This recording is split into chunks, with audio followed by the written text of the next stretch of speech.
All right, guys, welcome back. Big Nate again. Okay, this is the last segment of our Make It Blocks reviews and build series. This time we're looking at these cars. I've got two cars here that are just part of the first series. There was 8 of them in this series. I thought I picked up the blue one as well, but I got the yellow and the pink, and I picked these up because they should be able to fit a minifig inside. So these are the ones I'm most interested in. These other micro builds, I think I've got the train for just a few parts, but not really interested personally in these other builds. Might be some good parts in them, so I don't know. Maybe if I see them again, I'll pick them up and do a full review on what parts are actually in those. And then they had this new series of these pull back and go cars. I picked this one up because out of the 3, it's the one that looks like a minifig will fit in. So this is the one I was most interested in. And so we're gonna build this also and review how they are, how they're compatible, how the colors are, you know, how the build is. What I want to do first is review the pullback motor that's inside of this. I'm going to do this before I start building part of the video. Oh wow, that's really small. Yeah, it's just a little spring-loaded rear axle. Nice. That is really tight. That's a pretty good design. All right, well, let's get into building these and we'll see how this works out.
All right, guys, so we've got these built now.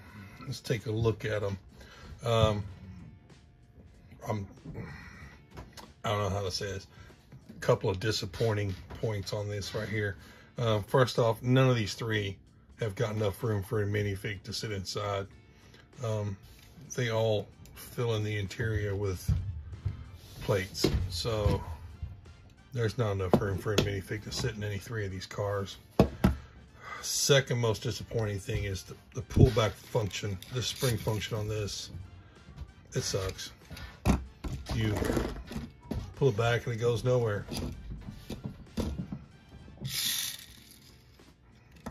it's great when you release it, but it doesn't have enough power to go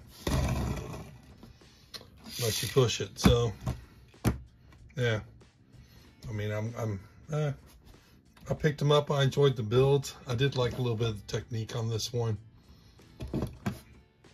They are cute little builds, but yeah, they're not minifig scale. They're not going to fit Lego figs, Mega Constructs, even the Dollar Tree figures. They're not going to fit in here. This pullback function doesn't work, so it's not usable if you're going to modify that piece in any other build. Yeah, overall, these are easy pass. I won't pick up any more of these if I see them again. Yeah, I mean, really, there's just not really any parts in here that are going to be good for use in anything else I'm building. I mean, so that's no, unfortunately, that's how I feel about these. These are all right. Well, thanks for watching. I hope my next video's got a little more positive news. Other than that, you know, thanks for hanging out and watching. I'll talk to you guys later.